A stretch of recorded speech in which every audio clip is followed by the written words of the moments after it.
सुप्रभात बच्चों। आज हम हिंदी निहारिका पाठ्य पुस्तक से पाठ 9 शीर्षक है हॉकी के युग पुरुष ध्यानचंद पाठ का अध्ययन करेंगे। तो सबसे पहले हम इस पाठ के शब्दों के अर्थ को समझेंगे। शब्दार्थ है स्टेडियम। स्टेडियम का अर्थ होता है खेल का मैदान। कौतूहलवश, कौतूहलवश का अर्थ होता है उत्कंठा, मतलब जिज्ञासा के कारण जो हमें कुछ जानने की इच्छा होती है उसे उत्कंठा या कौतूहल कहेंगे। ठीक है। जिज्ञासा अर्थात जानने की इच्छा, किसी बात को हमें जानने की इच्छा होती है उसे हम क्या कहते हैं? जिज्ञासा। उपेक्षापूर्वक, उपेक्षापूर्वक का अर्थ होता है लापरवाही सहित। ठीक है। व्यापार अर्थात पेशा या धंधा, किसी भी चीज का जो काम होता है ये उसका व्यापार होता है उसे पेशा या धंधा कहते हैं। विशिष्ट शब्द का अर्थ होता है विशेष। उजागर अर्थात प्रकट करना, दिखाना। अनभिज्ञ, अनभिज्ञ शब्द का अर्थ होता है अनजान या अपरिचित। कोई अनजान व्यक्ति हो उसे हम क्या कहेंगे? अनजान या अपरिचित। अनुशासित मतलब अनुशासन में रहने वाला, नियम के तहत कार्य करने वाला, है ना। धर्मपरायण, धर्मपरायण का अर्थ होता है धार्मिक, लेकिन यहाँ पे धर्मपरायण लिखा गया है ना, तो यह स्त्री के लिए कहा गया है कि वह धार्मिक प्रवृत्ति की स्त्री है ना। तो धर्मपरायण का अर्थ क्या होता है? धार्मिक, लेकिन यहाँ स्त्री के लिए प्रयोग किया गया है। अभिरुचि, अभिरुचि का अर्थ होता है दिलचस्पी, जिसमें हमारी इच्छा होती है उसे अभिरुचि कहते हैं। आगे में सात्विक, सात्विक शब्द का अर्थ होता है सत्य के गुण से युक्त। दक्षता अर्थात कुशलता, हमारे अंदर जो योग्यता होती है ना, उसे क्या कहेंगे? दक्षता। वृत्ति अर्थात मन या चित्त का व्यापार, पेशा या धंधा, उसे हम वृत्ति कहते हैं। निहित शब्द का अर्थ होता है छिपी होना, छिपा होना, है ना। निहित मतलब उसमें समावेश होना, छिपा होना। तो इस प्रकार से हम निहित शब्द का अर्थ क्या निकालते हैं? छिपा होना या छिपी होना। आत्म प्रशंसा अर्थात अपनी प्रशंसा करना, आत्म मतलब अपना, अपनी प्रशंसा करना। प्रशिक्षण का अर्थ होता है प्रशिक्षण देने वाला, जो हमें ज्ञान दे रहे हैं, है ना, पढ़ा रहा है, उसे हम प्रशिक्षण कहते हैं। परिश्रम, परिश्रम का अर्थ मेहनत। तो इस प्रकार से आप लोग शब्दों के अर्थ को पढ़िए और उसे याद कीजिए। तो चलिए अब हम आगे बढ़ते हैं। आज का पाठ है हॉकी के युग पुरुष ध्यानचंद। ध्यानचंद जो है बच्चों, आपको पता है कौन है? सबसे पहले आप बताइए कि हमारे भारत का राष्ट्रीय खेल क्या है? आपको मालूम है? हॉकी। हाँ, तो जो ध्यानचंद थे वे भारत एवं विश्व हॉकी के सर्वश्रेष्ठ खिलाड़ियों में गिने जाते थे, है ना। और उन्हें हॉकी का जादूगर भी कहा जाता था। उनका जन्म जो था 29 अगस्त 1905 ईस्वी में इलाहाबाद उत्तर प्रदेश में हुआ था और उनकी मृत्यु दिल्ली में 3 दिसंबर 1979 ईस्वी में हुआ। और ध्यानचंद ने भारत को लगातार 3 बार अंतर्राष्ट्रीय ओलंपिक में स्वर्ण पदक दिलवाया था और इनको अनेकों अवार्ड से सम्मानित किया गया था। तो आज हम हॉकी के युग पुरुष ध्यानचंद के बारे में पढ़ेंगे। तो सबसे पहले हम पाठ का विषय समझते हैं। मेजर ध्यानचंद हॉकी के खिलाड़ी थे। वे भारतीय सेना की ब्राह्मण रेजिमेंट में थे। सेना के सूबेदार वाले तिवारी ने सेना में रहते हुए ही उन्हें हॉकी खेलने का प्रशिक्षण दिया। बाद में वे हॉकी के युग पुरुष कहलाए। आइए उनके बारे में इस अध्याय में पढ़ते हैं।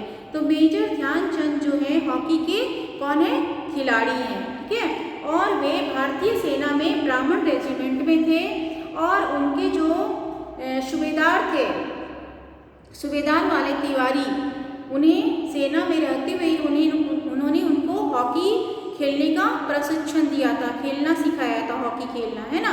और बाद में वे हॉकी के क्या कहलाए? युग पुरुष कहलाए। तो आज हम इनके बारे में ही पढ़ेंगे। चलिए शुरू करते हैं। आप लोग भी अपनी पुस्तिका में देखिएगा, कुछ वर्ष पहली बात है, दिल्ली के नेशनल स्टेडियम, जिसे अब ध्यानचंद स्टेडियम के नाम से जाना जाता है, में एक विदेशी कंपनी के एक समारोह में क्रिकेट के कुछ प्रसिद्ध खिलाड़ी भी उपस्थित थे। स्टेडियम के पंडाल के पास ही एक प्रतिमा थी। उसे देखकर क्रिकेट के एक खिलाड़ी ने एक अधिकारी से कौतूहल पूछा, यह प्रतिमा किसकी है? अधिकारी ने उत्तर दिया, ध्यानचंद की। कौन जाने अधिकारी के इस उत्तर से क्रिकेट के खिलाड़ी की जिज्ञासा पूर्णतः शांत हुई या नहीं, पर बात यहीं लेकिन समाप्त हो गई। तो बच्चों क्या होता है, कुछ वर्ष पहले की बात है, दिल्ली के नेशनल स्टेडियम, जिसे अब क्या कहते हैं, ध्यानचंद स्टेडियम के नाम से जाना जाता है, वहाँ एक विदेशी कंपनी का समारोह, क्रिकेट के जो कुछ प्रसिद्ध खिलाड़ी थे वहाँ पे उपस्थित थे, है ना। और वहाँ के जो स्टेडियम के पंडाल के पास एक प्रतिमा बनी हुई थी, एक मूर्ति बनी हुई थी, है ना। तो उसे देखकर एक खिलाड़ी ने उससे जानने के लिए, कौतूहलवश मतलब क्या होता है, किसी वस्तु को जानने की इच्छा होती है जो, है ना, तो उसे भी जानने की इच्छा हुई और उसने पूछा कि यह प्रतिमा मतलब मूर्ति किसकी है? तो अधिकारी ने उत्तर दिया कि यह ध्यानचंद की है। तो फिर वह जो खिलाड़ी था, क्रिकेट का खिलाड़ी, वह बस सुन लिया और इसके बाद में उसे जानने की जिज्ञासा नहीं हुई कि यह कौन है, कैसे है, यहाँ पे इनकी मूर्ति क्यों है ना। बस यहीं पे बात समाप्त हो जाती है।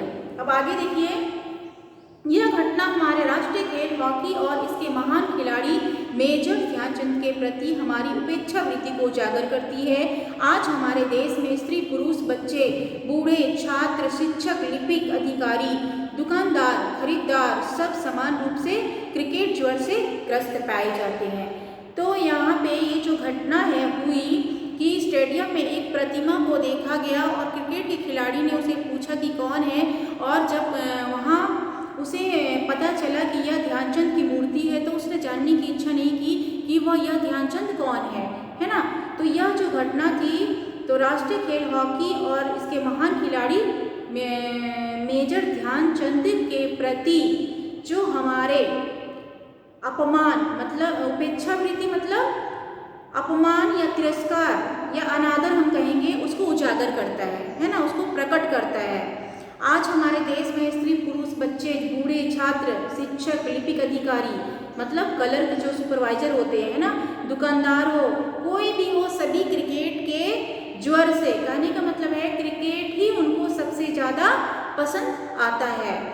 हमारा जो राष्ट्रीय खेल है हॉकी और ध्यानचंद की मूर्ति वहाँ पे लगी हुई है, लेकिन उसके प्रति किसी का ध्यान नहीं जाता है ना।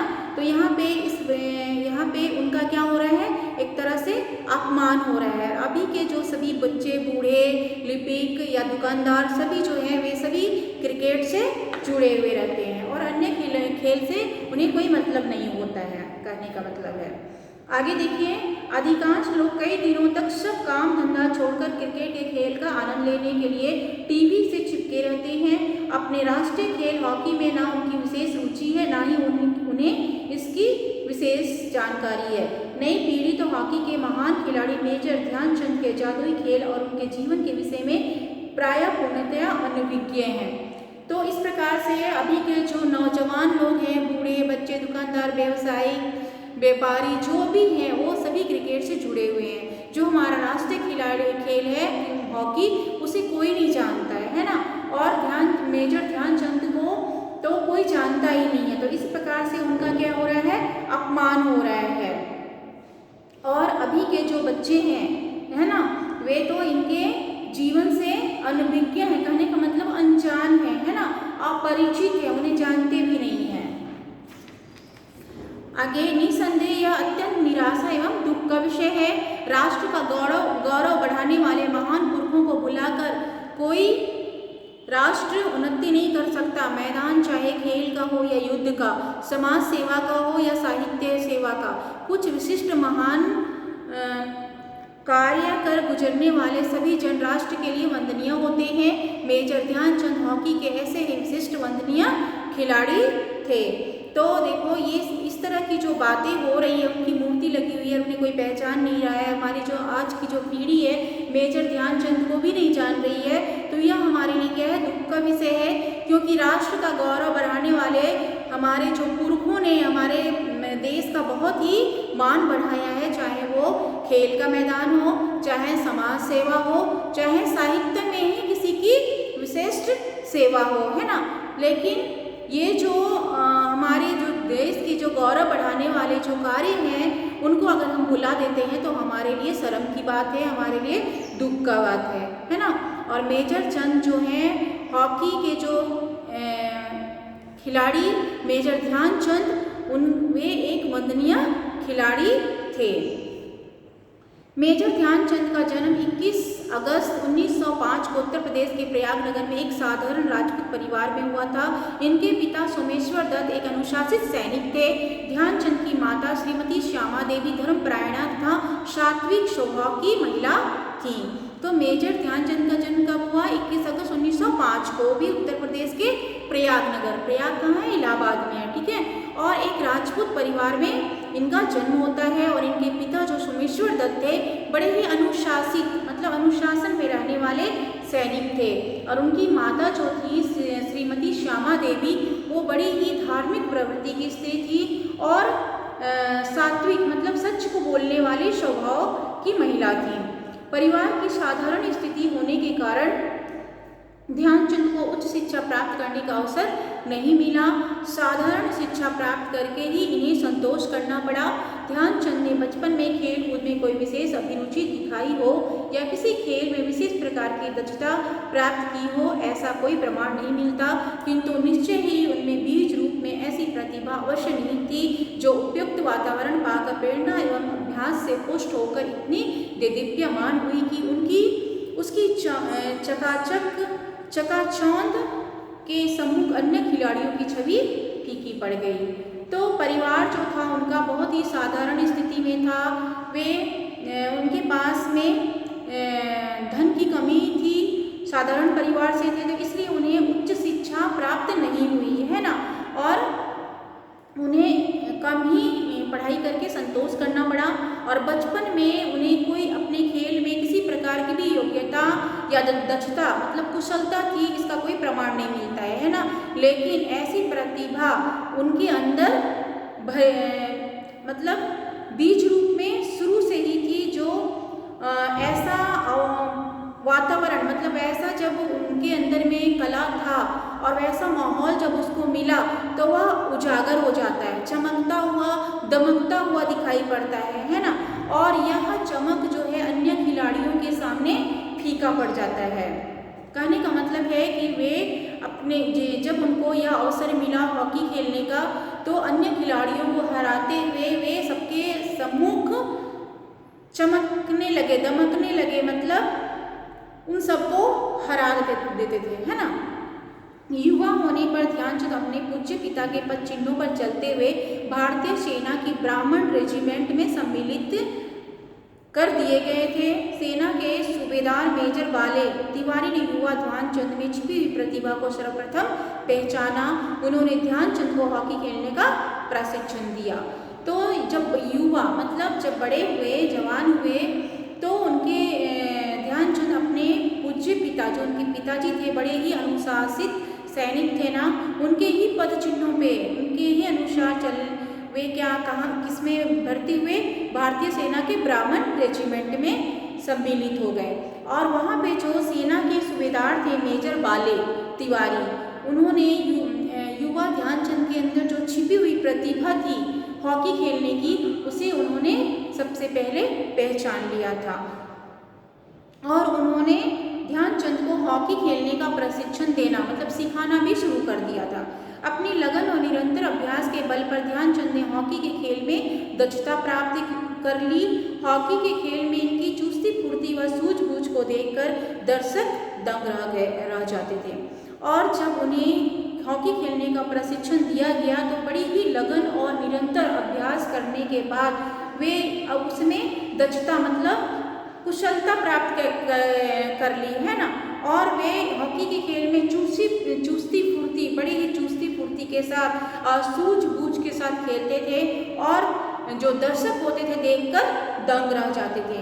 एक बार इन्होंने सेना की दो टीमों के बीच में अपने क्रीड़ा कौशल में ऐसा करिश्मा दिखाया कि सब लोग वाह वाह कर उठे। इन्होंने बिजली जैसी तेजी दिखाते हुए विपक्षी टीम पर केवल 4 मिनट में ही एक के बाद एक गोल करके 3 गोल ठोक दिए। विपक्षी खिलाड़ी आश्चर्यचकित होकर बस देखते ही रह गए। तो इस तरह से उन्होंने अपने सूझबूझ और चुस्ती फुर्ती के द्वारा जब दो दलों के बीच में जब खेल हो रहा था तो उसमें उन्होंने करिश्मा दिखाया अपने खेल में और सबकी वाहवाही उन्होंने लूटी और सभी लोग आश्चर्यचकित होकर बस उन्हें ही देखते रह गए थे। आगे है अपनी योग्यता और प्रतिभा के बल पर ध्यानचंद भारतीय सेना की हॉकी टीम के सदस्य चुन लिए गए। सन 1962 में ध्यानचंद को अपनी खेल कला का जादू विदेशों में दिखाने का अवसर मिला। इस वर्ष भारतीय सेना की हॉकी टीम न्यूजीलैंड के दौरे पर गई। वहां ध्यानचंद ने उत्कृष्ट खेल का प्रदर्शन किया। इससे उनकी ख्याति देश विदेश में फैल गई। तो बच्चों, जब उनकी योग्यता और प्रतिभा के बल पर ध्यानचंद भारतीय सेना के हॉकी टीम के क्या चुन लिए गए, सदस्य चुन लिए गए और सन 1962 में ध्यानचंद को अपनी खेल का जादू दिखाने का अवसर विदेश में भी मिला और इन्होंने हॉकी टीम न्यूजीलैंड के दौरे पर भी हो गए और वहाँ ध्यानचंद ने अपने खेल का प्रदर्शन किया और इससे उन्हें देश विदेश में उनकी प्रसिद्धि, यश या कहिए शोहरत प्राप्त हुई। आगे है, कहा जाता है अवसर स्वयं नहीं मिलते, उन्हें अपने दृढ़ संकल्प व परिश्रम के बल पर हस्तगत करना पड़ता है। ध्यानचंद इसके जीवंत उदाहरण है। तो बच्चों, हमें अवसर स्वयं नहीं मिलते, हमें उन्हें ढूंढना पड़ता है और इसके जीवंत इनके जीवंत उदाहरण कौन है? मेजर ध्यानचंद। वे उन्नति की सीढ़ियां चढ़ते हुए साधारण सिपाही के पद से चलकर मेजर के पद तक पहुंचे। प्रतिभा के धनी एवं धून के पक्के ध्यानचंद भारतीय हॉकी टीम के सदस्य चुन लिए गए। तो वे अपने मेहनत से एक साधारण सिपाही से मेजर बन गए और अपने पक्के धून के कारण हॉकी टीम के सदस्य भी चुन लिए गए और सन 1928 में भारतीय टीम के साथ एम्स्टर्डम में ओलंपिक हॉकी प्रतियोगिता में भाग लेने पहुंचे। ध्यानचंद की हॉकी का जादू सिर चढ़कर बोला और ऑस्ट्रेलिया की टीम को 6-0 से पराजित कर भारतीय हॉकी टीम विश्व विजयी रही।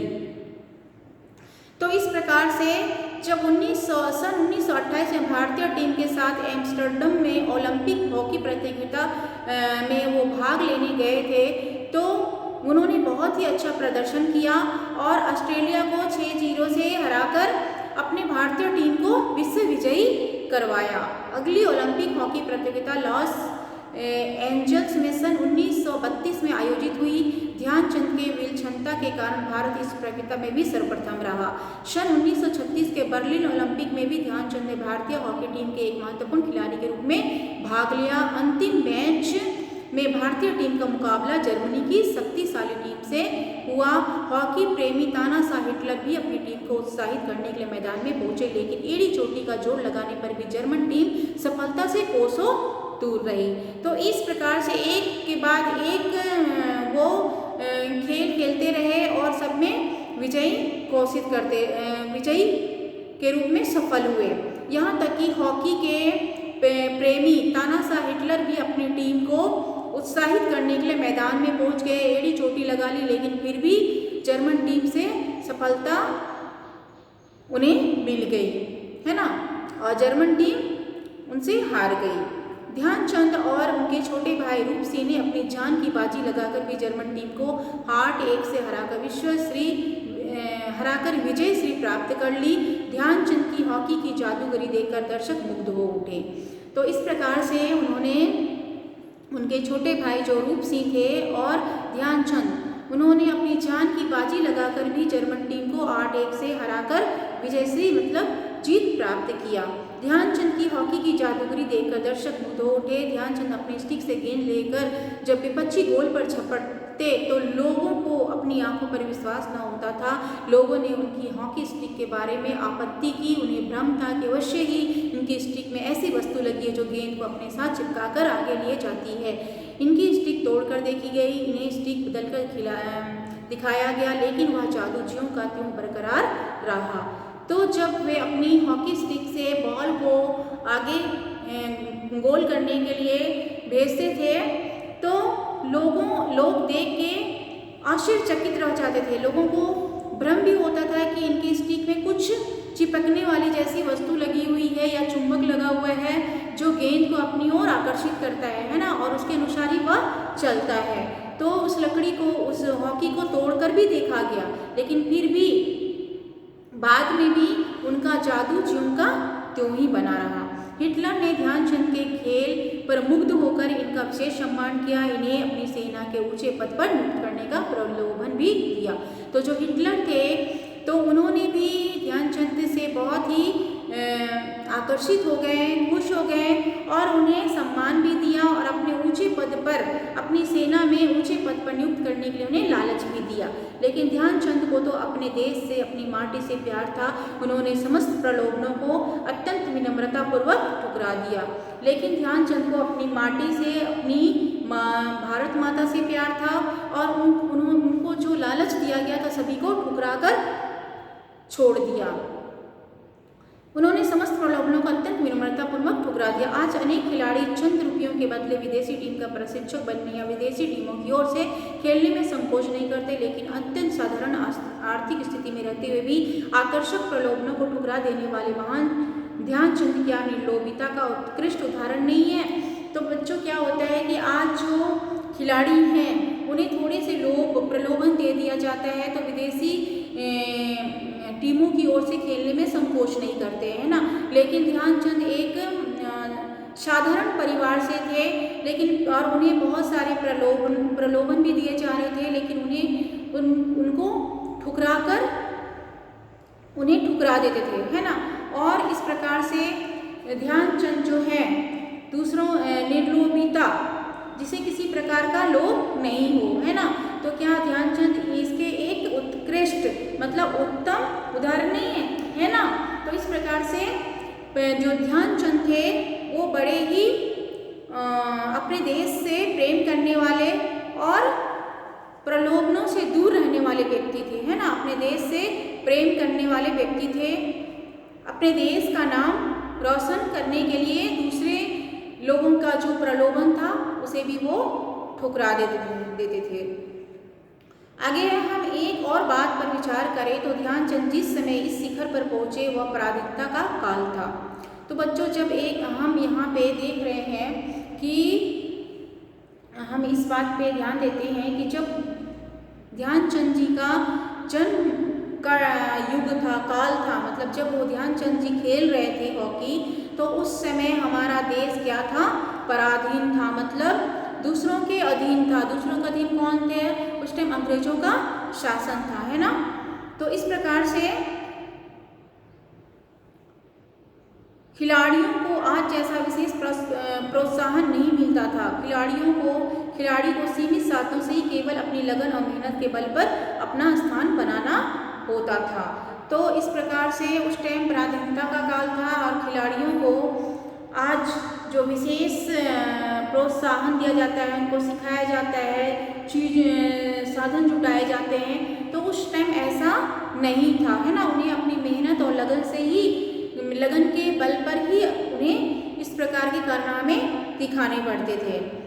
भारतीय हॉकी टीम में ध्यानचंद कितने महत्वपूर्ण थे, आंकड़े इसके गवाह हैं। वर्ष 1932 में भारतीय हॉकी टीम ने 338 गोल किए, इनमें से 133 गोल अकेले ध्यानचंद ने किए थे। सन 1935 में भारतीय हॉकी टीम ने ऑस्ट्रेलिया का दौरा किया। इस दौरान 48 मैचों में 201 गोल अकेले ध्यानचंद ने किए थे।